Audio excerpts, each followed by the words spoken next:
place where news becomes an engaging exchange. We bring you stories that impact your present. This is World DNA. Join the conversation.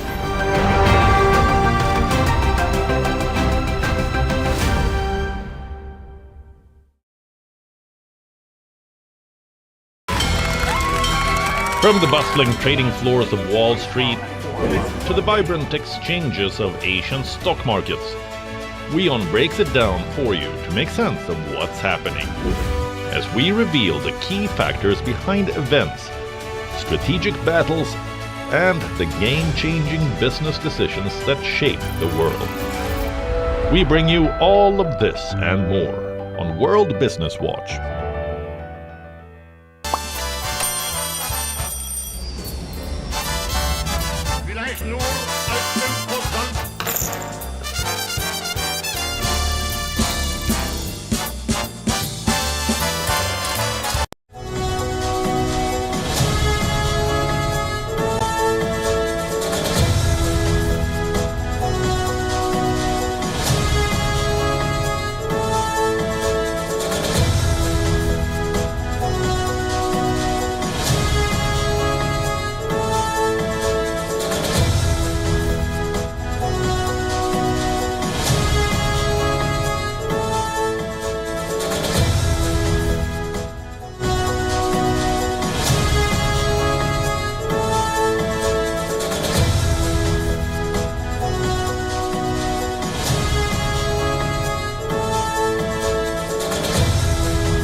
Very warm welcome. You are watching Gravitas with me, Molly Gambhir.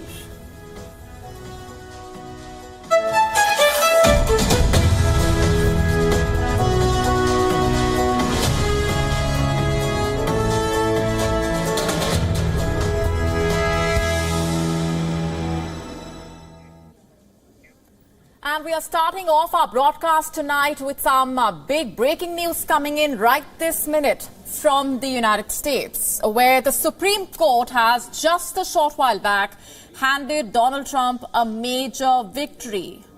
Now, if you have been following the developments, we'll tell you in just a bit as well why this is significant. But as per the latest coming in, it has unanimously rejected the Colorado bid to take Trump off the primary ballot. This is a huge development. Essentially, the U.S. top court has overturned a judicial decision that had excluded Donald Trump from Colorado's ballot.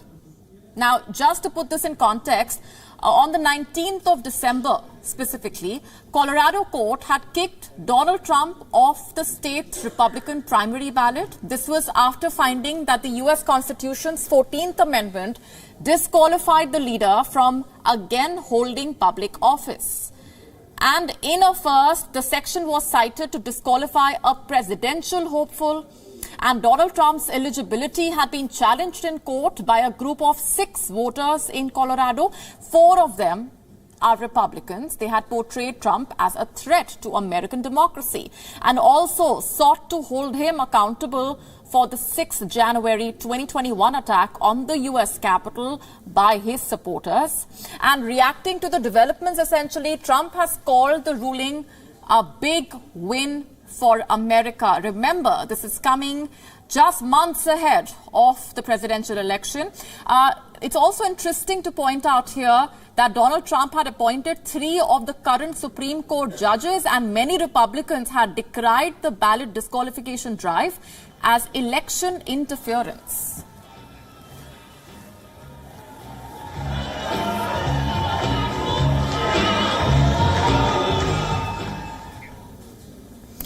So the U.S. top court there ruling in favor of Donald Trump. Let's get in more details from our correspondent Susan Teherani, who is with me on the broadcast this minute. Hi, Susan. If you can just elaborate on what the court has said at this point. Also significant looking at the composition of the court.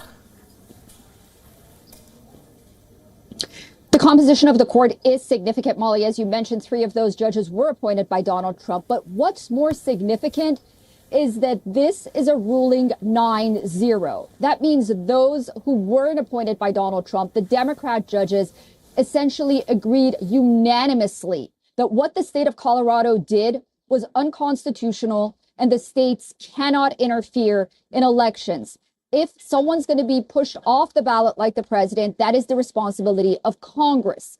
Those supporting Donald Trump and Republicans will argue that this was a smackdown on those, notably on the left, who wanted to politicize the 2024 presidential elections.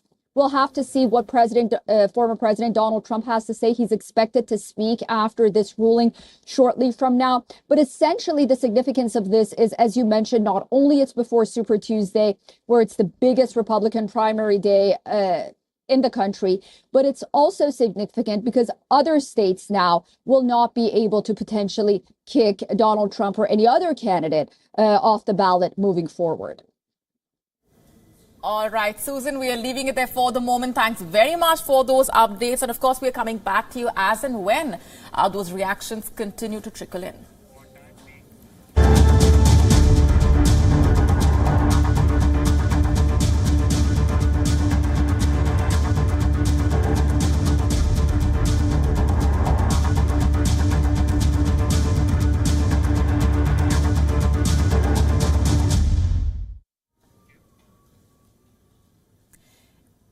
India is strengthening its presence in the Arabian Sea. In just 2 days, the Indian Navy will be getting a new base in Lakshadweep, INS Jatayu on the Minicoy island. Remember, we broke that piece of news for you, and this base is being commissioned on the 6th of March. On the same day, the Indian Navy will also be commissioning the first squadron of the submarine-hunting MH-60R Seahawk helicopters. The INS Garuda in Kochi will be getting these choppers, and these machines are game changers, to say the least. We will tell you why in just a bit. But let's now start off with INS Jatayu and its significance. The Indian Navy will be commissioning a naval detachment, Minicoy, as INS Jatayu. This will be in the presence of India's Chief of the Naval Staff, Admiral R. Hari Kumar.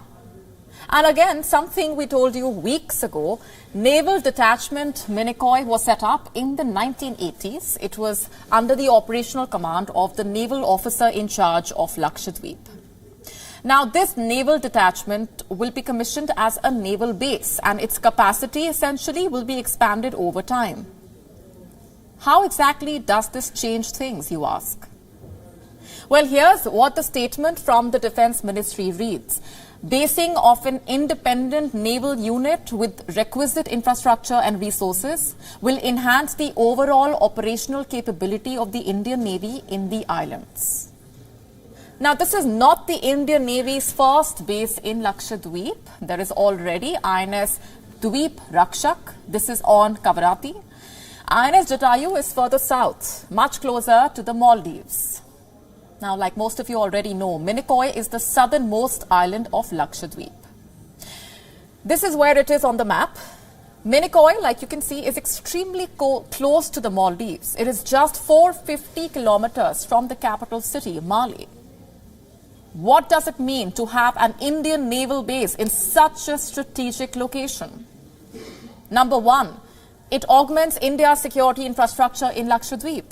Number two, it expands in India's operational surveillance of the area. Number three, it helps in capacity building and development of Lakshadweep. Number four, The new naval base helps boost India's anti-piracy and anti-narcotics operations.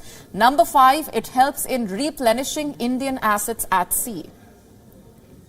Now just look at the timing of INS Jatayu's commissioning. Maldives' new president, Mohammad Moizu, has ordered Indian personnel operating reconnaissance aircraft to leave the Maldives. The first batch will leave 10th of March. That's just 6 days from now. Now also look at what was happening a little over 6 days ago. The Chinese spy ship Xiangyang Hong 03 was in the Maldives. Doing what, you ask? It won't tell. And under Moizu, the Maldives does not feel the need to ask.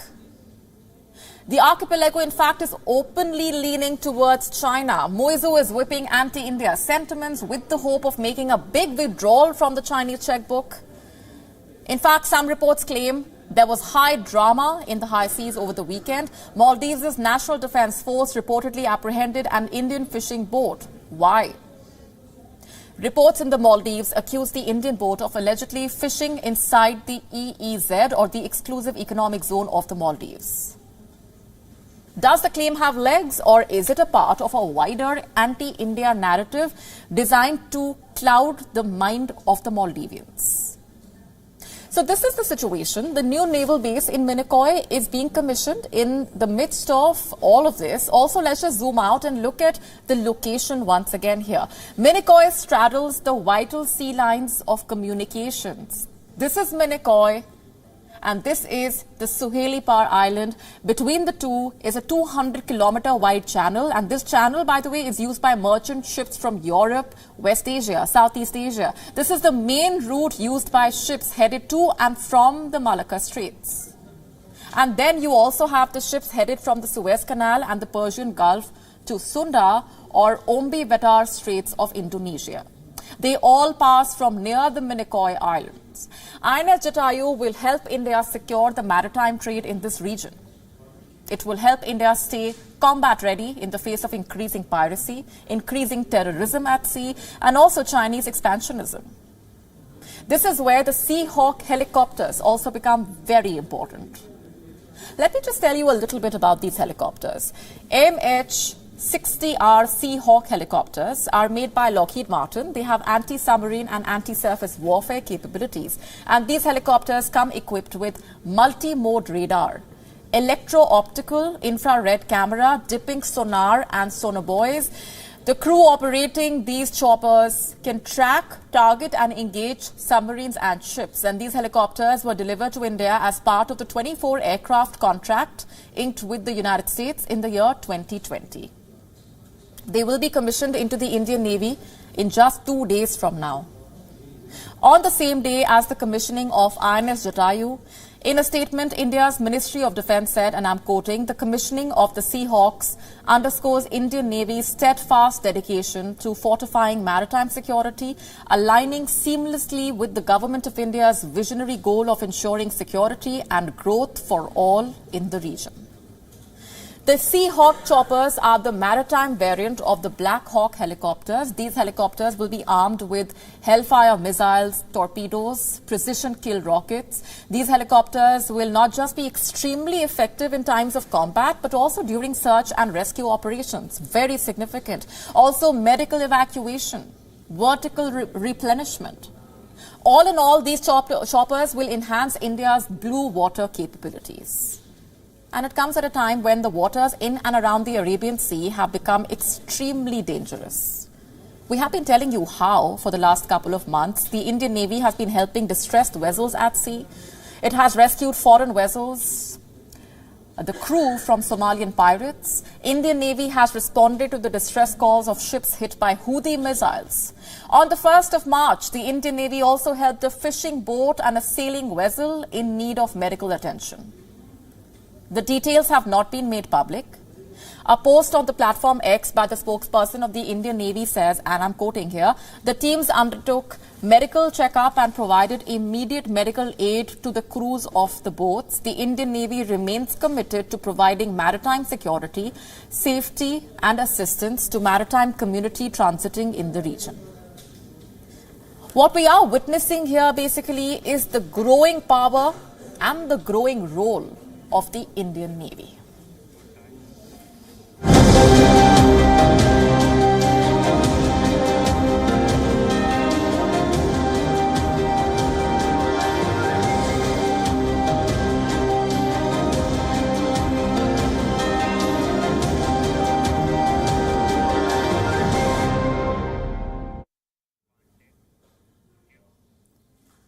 Is Pakistan smuggling in nuclear cargo from China?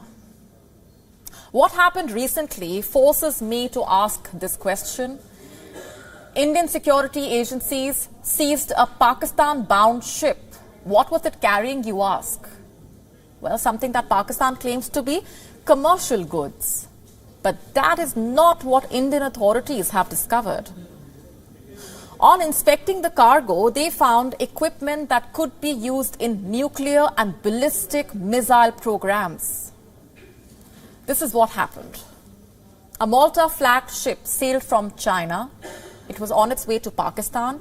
The ship weighed over 22,000 kilograms. 22,000 kgs. And as the ship was on its way to Karachi, Indian security officials received an intelligence input that something was amiss. And soon custom officials stopped the ship at Mumbai's Nhava Sheva port. They inspected the cargo, so did a team of Defense Research and Development Organization, and what they found sent alarm bells ringing. The ship was carrying a computer numerical control machine. It was originally manufactured by an Italian company. Now, what is this machine and why is it a cause of concern? You see, a computer numerical control machine is essentially used for manufacturing, most commonly for machining metal and plastic parts. It's fully automated using computer programs. The efficiency, consistency and accuracy these machines offer cannot be attained manually. You just need to feed in the commands in the system and the CNC machine will do its job. And that is what makes it dangerous. The system can very well be used to produce dangerous weapon components, even nuclear ones. So for all we know, Pakistan may be importing CNC machines to boost its nuclear and missile programs, and it will not be the first one to do so, by the way. North Korea also did the same. And such is the fear that CNC machines have been included in the Wassenaar arrangement. For those unversed, the Wassenaar arrangement is an international arms control regime. It was basically established to boost international security and track the exchange of conventional weapons and dual-use technology. India is one of its 42 members. So when it got to know about the secret deal between its neighbors, India cracked down on the cargo ship. And it had every reason to do so. Consider what the authorities have discovered. There were multiple discrepancies in the shipping details, in the documents, such as the bills of loading. The consignor was mentioned as Shanghai JXE Global Logistics Company Limited. And the consignee was Pakistan Wings Private Limited of Sialkot. But this was a lie, an evasion tactic basically to hide the true recipients. And on deeper digging, it was found that the consignment was shipped by Taiwan Mining Import, and it was meant for Cosmos Engineering in Pakistan. And this is not the first time this Pakistani defense supplier has come under fire, by the way.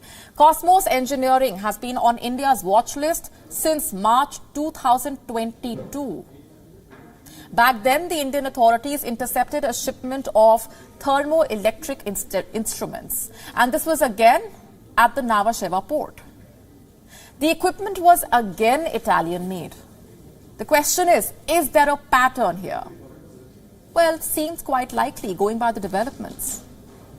Pakistan is trying to get its hand on forbidden equipment from the West, it seems, and China is serving as its conduit. There have been multiple instances. In the year 2020, another Pakistan-bound Chinese vessel carried an autoclave concealed as an industrial dryer. It is again a crucial tool used in missile production. Just last year in June, the U.S. Bureau of Industry and Security sanctioned three Chinese companies. One was General Technology Limited, which supplied the autoclave I just told you about. The others were Beijing Luo Technology Development and Changzhou Utek Composite Company. These firms were caught supplying missile-applicable items to Pakistan. And now comes the CNC machine row. Pakistan is crying foul. It is claiming that the ship merely carried commercial goods. The Pakistan Foreign Office, in fact, has stated that the reports of the seizure are misrepresentation of facts. What about China? China also claiming that the consignment did not contain military or dual-use technology. But is that even surprising? On the global platform, both Pakistan and China pretend to be committed to international conventions. Then what explains the interception of covert shipments? This is hypocrisy at its best.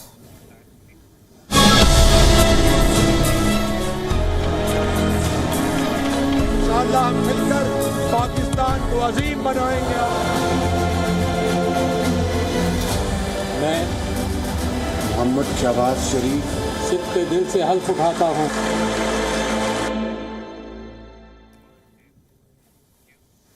And speaking of Pakistan, the country has a new Prime Minister. Just a few hours ago, Shehbaz Sharif took the oath as the Prime Minister for a second time. It comes nearly 4 weeks after an uncertain election caused delays in the formation of a coalition government.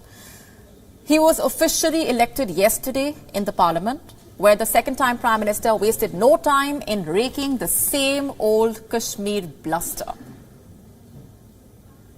जनाब speaker, इस शोर शराबे में भी मैं यहाँ पर ये बात डंके की चोट पर करना चाहता हूँ कि फ़लस्तीन, गज़ा और कश्मीर, जहाँ पर आज कत्ल गारत का एक ऐसा बाजार गर्म है जो कि पूरी दुनिया में देखती आंख ने और सुनते कानों ने पहले कभी नहीं देखा था. Now that's just an excerpt from Shehbaz Sharif's victory speech in the Parliament yesterday.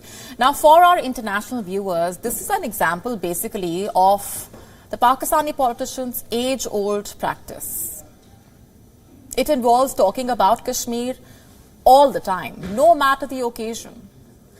They do this as they think that it will rally their core voter base. They do this to tick the powerful army's checkbox. It's a futile, tiring exercise because Kashmir is, was and will always be an integral part of India. Pakistani politicians tend to forget that. That is why India has to continuously remind them. But then what else can you expect from Pakistan army puppets? You know what else Shehbaz Sharif seems to have forgotten? He seems to have forgotten that those who live in glass houses should not throw stones at others. On the streets, the citizens have expressed concern over the cost of living crisis. The conditions are worsening. The ordinary people of Pakistan say the newly elected Prime Minister would not improve the situation. Shehbaz Sharif साहब आज elect हो गए हैं. Shehbaz Sharif, who has been elected today, was also elected for a brief period of time earlier. The main function of a Prime Minister is to make its people prosperous. I will only request the Prime Minister to control the inflation which is rising day to day. Electricity prices are going up. He has been elected today, but 5 days ahead of it, we have heard an increase in petrol prices. The Prime Minister should control these things.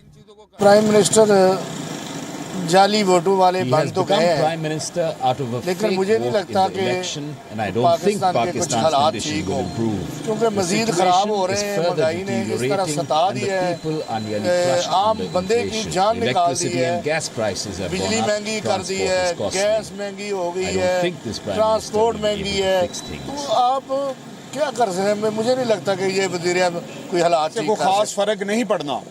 This will not make a difference. The condition of the people is deteriorating day by day, and their problems will not be solved by this.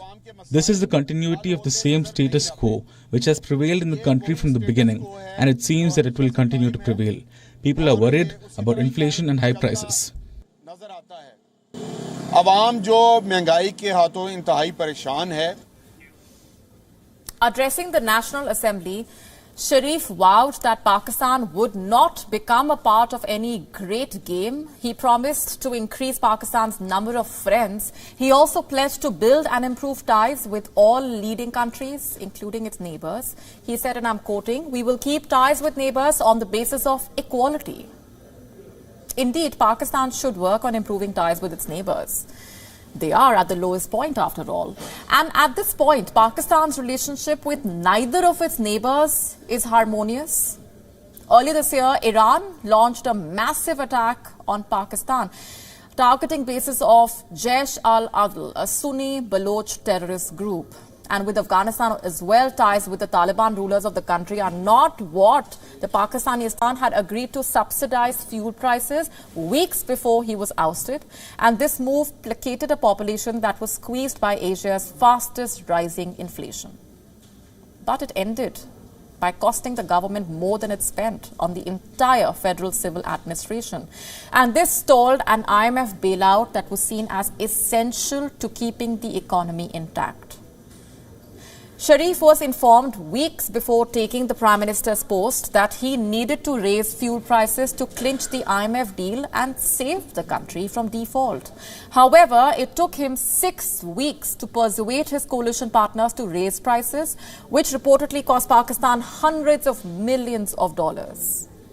And in the end, he has declined to even join Sharif's cabinet. As yet another potentially unpopular coalition stares at him, the question still remains, will Shehbaz Sharif be able to deliver?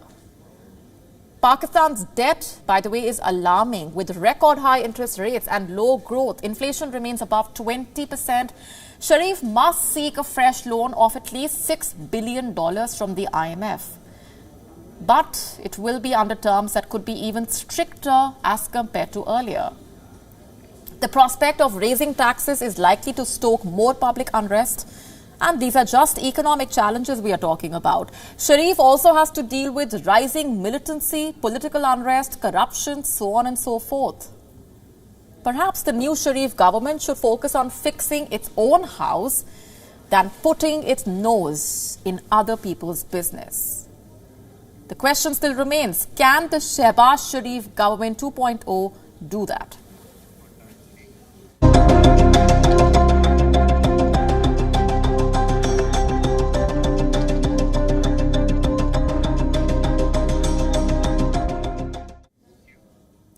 Let's now shift focus to India, where a shocking case of gang rape has shed light on a key issue, the grim reality of crimes against women in India.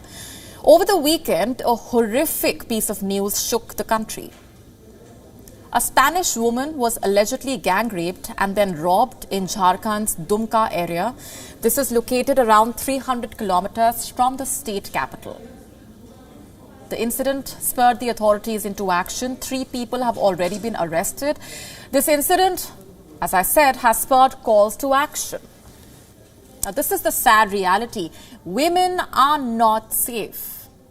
In case it wasn't clear, women don't want SOPs. They want basic safety. As the country goes to the polls this summer, can our leaders promise us safety?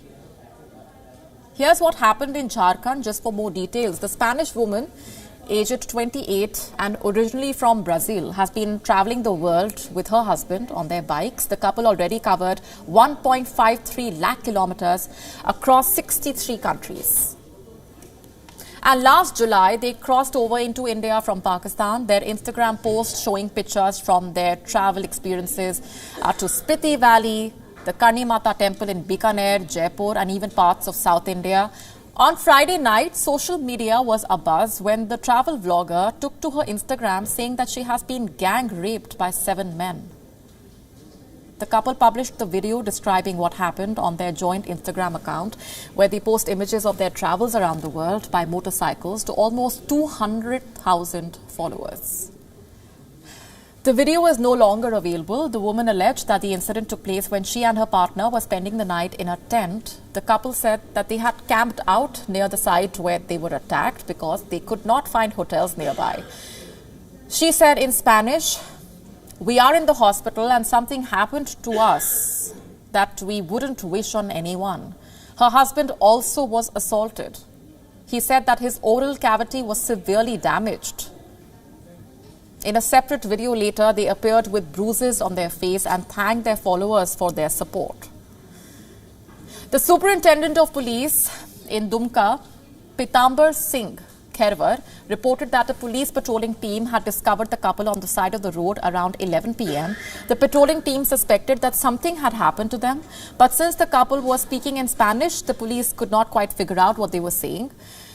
The couple was then taken to the nearest hospital, assuming that they needed some medical attention, and it was then that the authorities learned about the alleged crime, which immediately prompted an investigation. 3 men were arrested and sent to judicial custody by a court. The identity of 4 others has also been confirmed, and the hunt is underway for them. The 3 accused in custody have admitted to attacking the couple and have also confessed to the gang rape. Meanwhile, the Spanish Foreign Ministry has said that it was sending staff to the area and had been in touch with the authorities. Its Brazilian counterpart said it had sought contact with the Brazilian citizen through its embassy in New Delhi and was available to give every form of help applicable. But there has been a huge outcry, of course, following this incident. The outrage even reached the Jharkhand State Assembly. The opposition party claimed that law and order machinery in the state had collapsed. They demanded strict action against the police. The National Commission for Women in India also expressed its anger. Even celebrities have taken to social media to condemn the incident and call out the lack of safety for women. It is a fact that we cannot ignore, unfortunately. The annual crime report paints a rather grim picture. According to the National Crime Records Bureau, there has been a harrowing surge in crimes against women in India. Over 4,000 cases were registered in 2022 alone.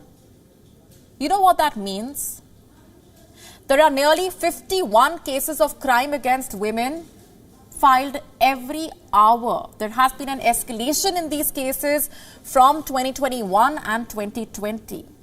The rate of crimes against women per lakh population stood at 66.4, while the charge sheeting in such cases was logged at 75.8.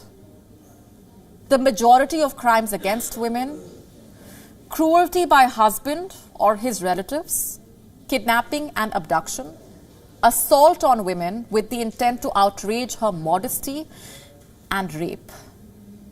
With 14,247 cases in 2022, the Indian capital registered the highest rate of crimes against women.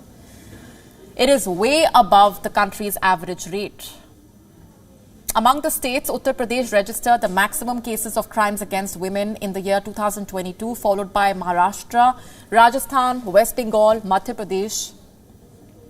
Women's safety, you see, is a critical issue that requires political will and action. Unfortunately, most political parties seem to prioritize offering incentives over addressing this issue. It is time for responsible parties to prioritize women's safety as a top election issue. As citizens, we need to come together and demand answers from both the government and the opposition parties. Women are not looking for handouts. They want the assurance that they can safely step out of their homes. And we must hold our political leaders accountable. We must ask them what they plan to do to ensure women's safety if they come to power. Just like employment, just like inflation, women's safety should be a key election issue. And perhaps the first step would be to ask ourselves how political parties view women. As equal citizens or as recipients of charity.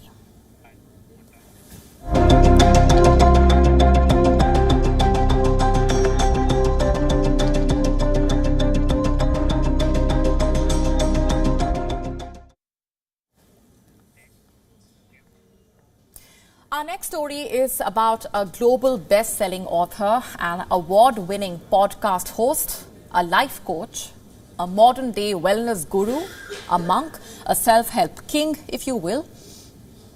And now, an alleged liar and plagiarizer. I'm talking about Jay Shetty. Slim chance that you have not already heard of this man. He has 50 million followers across social media. His content has been viewed more than 43 billion times. He is the go-to life coach for Hollywood stars. And in the case of Jennifer Lopez and Ben Affleck, a wedding officiator as well. The likes of Joe Biden, Michelle Obama have been on his podcast named On Purpose. And last year, he even attended the White House state dinner for the Indian Prime Minister Narendra Modi. How exactly did Jay Shetty get here? How did he garner such fame, such an elaborate fan base around the world? Well, he started churning out inspirational videos back in the year 2016. But what was so different about them? He also shared nuggets of wisdom that seemed original and straight from the life guru's heart. But even that is up for debate now. So what is it about Jay Shetty that makes him stand out from others in his profession? It's his backstory. It's the fact that this entrepreneur was once a monk. Doesn't matter that he is the furthest thing from a monk today. Here's Jay Shetty's story. The year was 2007. Jay Shetty was merely 18 years old, a first-year student at the CASS Business School in London. And that's when one of his friends invited him to attend a lecture at school. An ISKCON monk named Gauranga Das was about to speak. Shetty did not want to attend the lecture. In fact, he wanted to go to a bar instead. And reluctantly, he sat through the session. And that very lecture ended up changing the trajectory of Shetty's life. So the life coach claims. He was so moved by the monk's words that he decided to become one himself. He followed Gauranga Das back to an ashram in India. He spent his summers and holidays there studying ancient Hindu texts. After graduating from the college, Shetty moved into the Indian ashram full-time in the year 2010. That is what he has claimed in multiple interviews. He gave up the so-called trappings of the material world. He lived the simple life of a monk for 3 years in solitude in a village near Mumbai. And after this, he had another revelation, that his purpose in life is not to live as a monk, but to share his wisdom with the world, given his talent and oratory skills. And thus began his transformation into a self-help personality. His riches to rags to riches again story is one of its kind. And if you take away this backstory, what would separate him from any other influencer? Not much. As it turns out, the story has loopholes, and a Guardian report by John McDermott has highlighted them. According to the report, Shetty has told conflicting versions of his story. His age, when he had this spiritual awakening, often varied in different speeches at different platforms. In fact, people close to Shetty themselves have questioned if his conversion to monkhood was really that dramatic. There are allegations that he was not in an Indian ashram as much as he was in London in his 3 years of monkhood, that he grew up in the International Society for Krishna Consciousness, also known as ISKCON, meaning he had been associated with the spiritual organization before he even listened to Gauranga Das. Shetty says that he spent his time as a monk in meditation and religious study, but he also spent a lot of time making videos for social media and hosting lectures at universities in London.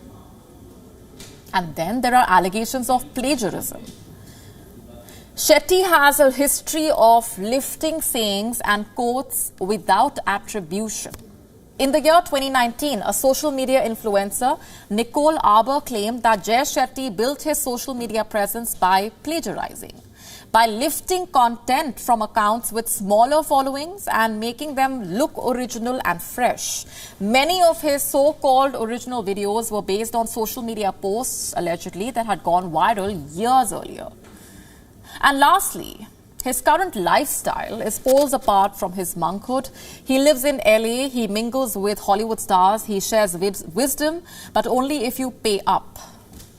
The luxury he currently enjoys is far from a monk's modesty. Quite apathetic to his years away from material trappings of the world, isn't it?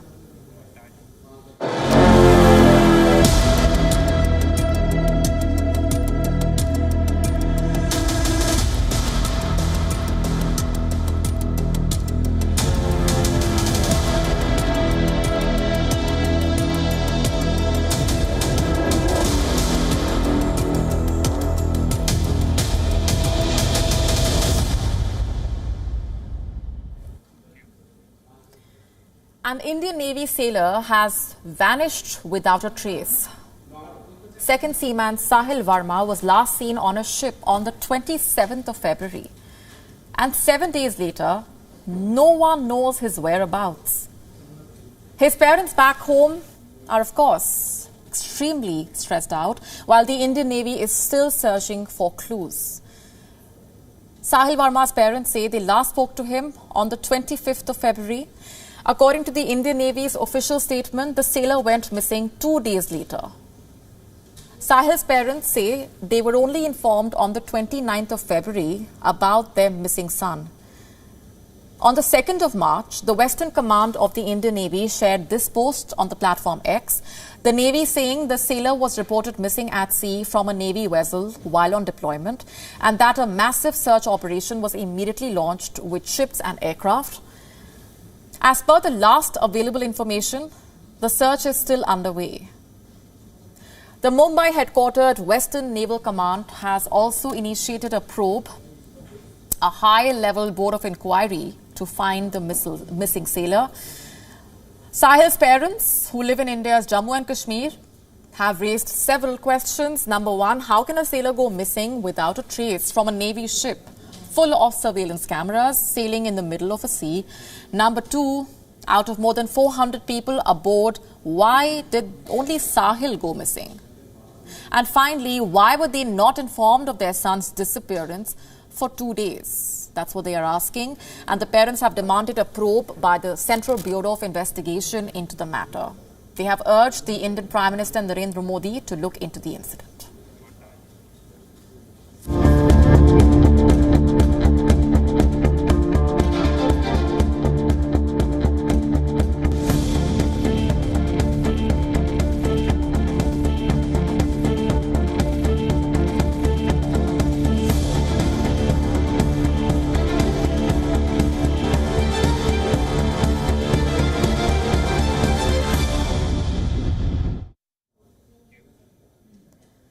Pakistan has a new headache. The cabin crew of its flag carrier is going missing, and not just anywhere, but in Canada. What's really happening to the Pakistani flight attendants? Are they being kidnapped? Are they being drugged? Or are they escaping Pakistan, sneaking into a foreign country and using the PIA as a donkey flight? The story begins with one Mariam Raza. She worked as a cabin crew with the Pakistan International Airlines. On the 26th of February, Raza was rostered for the PIA flight from Islamabad to Toronto. Raza reported for her work on time and she performed all her duties during the flight to Toronto. But once the plane landed in Canada, things got rather curious. Raza checked into the hotel room assigned to her by the PIA for her layover. But no one knows what happened after that. The next day, Raza was supposed to work on a Toronto-Karachi flight. But she never made it to the airport. When the authorities opened her hotel room, they found her uniform there. There was also a note. What did it say? It read, "Thank you, PIA." A cabin crew named Faiza Mukhtar went missing in Canada last month, in fact. She also did not show up for the return flight. Reports say at least 7 PIA crew members went missing in Canada last year while on duty. The previous year, the number was 4. The stories are all the same. A flight from Pakistan lands in Toronto. The crew checks into a hotel for their break, or what's called a layover. And then the day comes for the crew to return. They are rostered on a flight to Pakistan, but a crew member fails to show up at the airport for the flight. By now, I guess, searching the hotel room, etc. has just become a matter of protocol. The story has repeated itself way too many times for the PI to not know how it ends. In fact, if I would suggest, when flying to Canada, they keep a crew or two spare, You never know when one slips away. PIA is fast becoming an escape flight out from Pakistan. In fact, in December 2023, Ayaz Qureshi disappeared in Canada after working on a flight from Lahore to Toronto. The same month, 2 other Pakistani flight attendants disappeared in Toronto. Their names are Khalid Afridi and Fida Shah. Both were on flight PK772. Both did not show up for the return flight home. In July, Muntazir Mehdi went missing from a Toronto hotel. Pakistani flight attendants are using the PIA like a donkey flight to flee their fate, it seems. They are probably seeking asylum in Canada. Reports say one of the crew members who managed to seek asylum in Canada after having slipped away during a layover could be helping out other colleagues, showing them the route out of Pakistan perhaps and towards what in all likelihood is a better life. What is Pakistan International Airlines doing about it though? It has reportedly come up with new policies aimed at stopping the disappearances. Number one, the airline is only assigning crew aged 50 and above to serve in Canada bound flights. What's the logic? Old women are less likely to start a new life in a new country. Clearly, the people in PIA don't know much about women. Must I remind them that the latest case involved a senior crew member, someone who had worked with the airlines for over 15 years. And now she is nowhere to be found. You know what they say? It's never too late to start over, especially when starting over involves putting an end to a not so dreamy life in an economic disaster called Pakistan. FYI, in December last year, some 7,000 PIA employees reported that they had not received their salaries. No wonder why they are escaping to search for a better life. In February, reports in Pakistani media said the PIA has now started confiscating the passports of the crew members on arrival in other countries. Absolutely bizarre, isn't it? Once the PIA crew clears immigration and customs checks, their passport is handed over to the station manager. And there is more, by the way. The PIA reportedly is also increasing the monitoring of crew during layovers. How exactly, you ask? The airline is working closely with the hotel security to ensure that all crew members have checked in. Also, that no crew member stays out of the hotel premises at night. Even during the day, their movement is restricted. Sounds like a prison sentence to me. You know, a lot of people choose to become flight attendants just so that they can see the world. But the PIA is fast becoming a reflection of its home country, giving its crew more reason to use the airline as a means to escape Pakistan.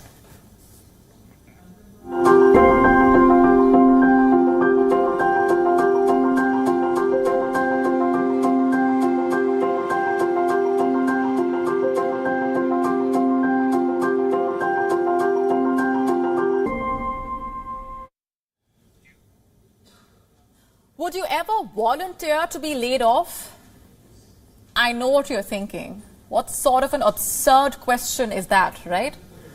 Why would anyone choose to be laid off? The terms voluntary and lay off being used in the same sentence just sounds strange. But the reason why I'm asking that question tonight is because of what is reportedly happening at a particular tech firm. It has been claimed that the company asked which of the employees want to leave the company. It is called voluntary redundancy. They have asked those who want to go ahead with this to come forward. And this is happening at a time, by the way, when the company is looking to go ahead with a fresh round of job cuts. But what's the strategy? Why is this route being chosen? What's the logic here? Basically, the company wants to figure out which employees are happy with being laid off, because letting go of them would be better than letting go of those who don't want to go. It would probably be a win-win for both sides. The employee wanted to leave in any case, and the company was looking at letting go of some employees. According to a report in the Register, the process is considered to be transformative and not financial. The company has reportedly told this publication that these job cuts are not to do with cost saving. Basically, there is a push to align the workforce with skills like artificial intelligence. The fact of the matter is, this is not looking like a bright year for the IT sector. We've been telling you about the situation and how bad it is. The AI threat is real. It could eat away jobs, either directly or indirectly. Speaking of which, employees at Google might face job cuts. Google may lay off some employees. According to Bloomberg, as far as the number is concerned, the job cuts are expected to impact fewer than 10 people out of a team of about 250. And this is just one part of the story, of course. Last month itself, that is February 2024, witnessed a massive firing spree in the tech world. You will be shocked to know the details. In the month of February, over 15,000 employees were laid off by at least 74 major tech companies. I repeat, over 15,000 employees laid off by at least 74 major tech companies. If you are a part of the tech sector, I don't mean to scare you, but things are not looking good. Here's only hoping that they get better. On that note, it's a wrap on this edition of Gravitas Tonight. This is me, Maudie Gambhir, signing off. Thanks very much for watching. Good night.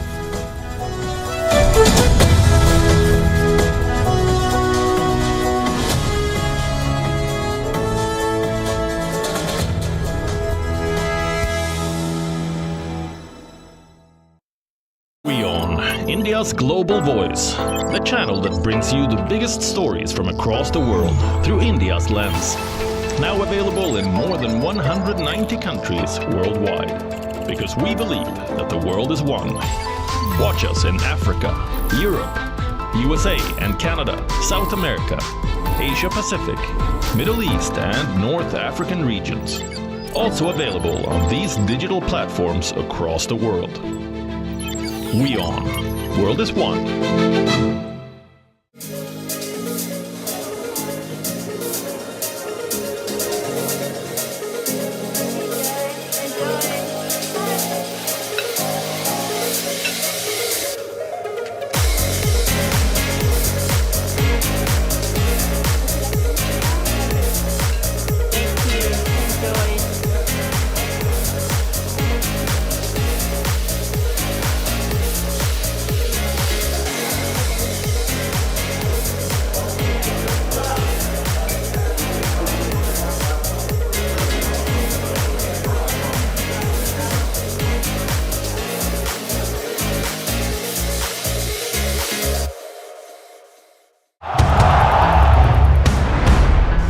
Everyone loves a contest.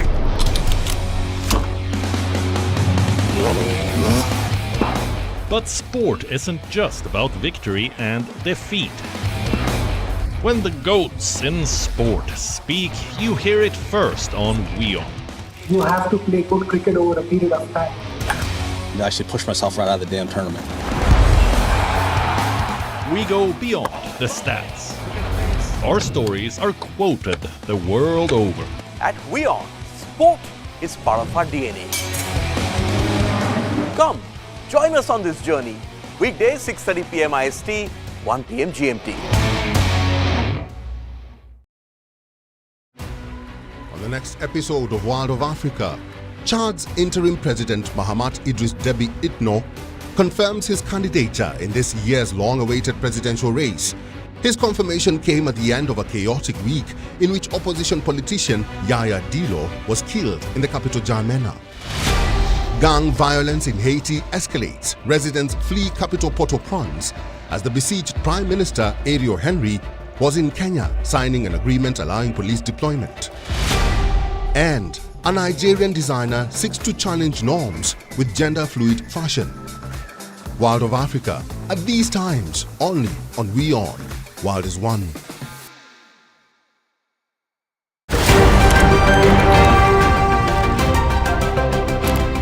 Ready to dive into your daily dose of news?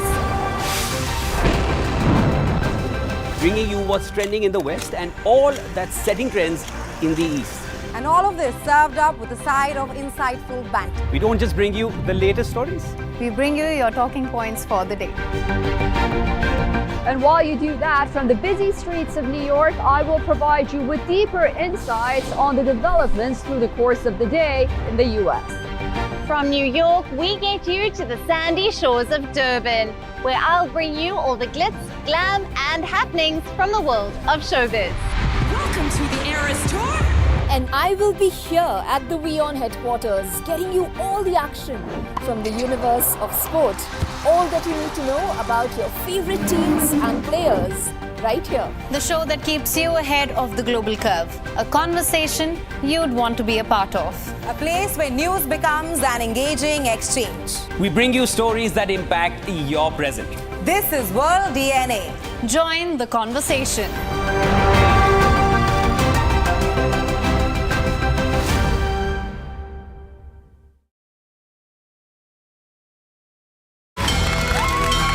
From the bustling trading floors of Wall Street to the vibrant exchanges of Asian stock markets, WION breaks it down for you to make sense of what's happening. As we